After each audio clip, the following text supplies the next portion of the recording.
আলহামদুলিল্লাহ, আসসালামু আলাইকুম। সবাইকে ঈদের শুভেচ্ছা। আমি ঈদ উপলক্ষে নিজ বাসায় আসলাম, নিজের গ্রামের বাড়িতে। তো আজ আপনাদের একটা জিনিস শেয়ার করি। এই যে ধান ক্ষেতগুলো দেখতে পাচ্ছেন, ওই জায়গাগুলো হচ্ছে আমার নানুর ছিল এক সময়।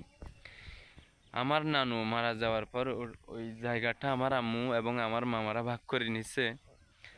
আমার আম্মু চলে গেছে, আমার আম্মুর থেকে এখন আমরা ভাইয়েরা ভাগ করে নিয়েছি, কিন্তু যারা প্রকৃত জায়গার মালিক তারা এই জায়গায় শুয়ে আছে। কিন্তু একটা জিনিস আমাদের মাথায় আসে না, আমরা অনেকেই এই জায়গার জন্য একে অপরকে ছাড় দেই না, বাইকে বাইয়ে ছাড় দেয় না, প্রতিহিংসায় আমাদের মধ্যে আগুন জ্বলে। কিন্তু প্রকৃত যারা মালিক তারাও কেন শুয়ে আছে।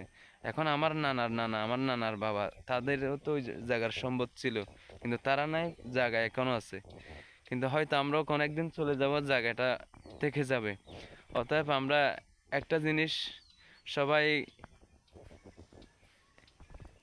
মাথায় রাখবো, জায়গা নিয়ে অন্তত কারোর সাথে দ্বিমত করবো না এবং কারোর সাথে ঝগড়া বিবাদ করবো না। যতটুক হয় যতটুক পাই সম্ভব, তার চেয়ে যে যে কয়েকদিন খাইতে পারি বা থাকতে পারি অতটুকুই।